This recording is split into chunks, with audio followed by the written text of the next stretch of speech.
Jadi kedua-dua jam tangan milik Andrew Tate, brother saya. Oh, tangan tu dah Harga dia tak mahal sangat. Harga dia cuma dalam... Okey, jom kita nak spot jam tangan Andrew Tate. Shyamalan. Okey, tu abang saudara bos lah. What colour is your Bugatti? Okey. Mine is pink. Breathe air, guys. Breathe air. So, korang kalau nak shopping ataupun jual handbag dan juga Rolex, DM kita sekarang. Bye. Go. Oh! Ya, korang. Tengok tu, tangan dia dengan tangan saya dah lebih kurang lah saya tengok. Dia ada tattoo ular kan, saya dah tutup, saya pakai tattoo peta. So, ini adalah Jacob & Co. Bugatti Chiron. Rose gold yang match dengan colour karakter beliau. Harga dia adalah dia spend 1.7 juta ringgit sahaja untuk satu jam tangan. Betul, baru satu jam. Jam ni baru sahaja di advertise di Facebook semalam. Saya akan tunjuk kat korang Okay. So yang ini adalah, saya tulis Jacob And cool. See?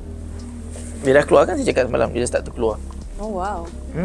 But 1.1. Ugly as hell. Lawa kot. Lawa gila. Saya dah order untuk semua sales team pakai. Tapi kamu tak payah sebab kamu cakap buruk. So kamu pakai Seiko. Grand Seiko. Tak, Seiko je. Belajar sikit. Jam seterusnya. Belajar sikit. Okey, jam seterusnya, bos. So, Wild West. Ini adalah Patek Philippe. Nautilus. Custom made Emerald Diamond Watch. Okay. Baguette ke? Macam baguette cut juga. Tapi dia memang banyak custom. Jam-jam dia semua jenis custom je semua. So, yang ini harga dia tidaklah begitu mahal. Berapa, bos? Harga dia dalam 1.7 juta ringgit sahaja. Jadi, Andrew Tate dia dah spend 3.4 juta ringgit untuk 2 utas jam tangan. Level-level saya lah.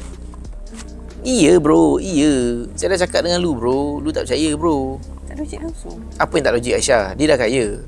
Jom shopping dan jual melalui Icon Lux. Jimat sehingga 70%, installment serendah RM5 sehari. Jual dan konsign item anda dengan kami. Cepat, DM kita sekarang.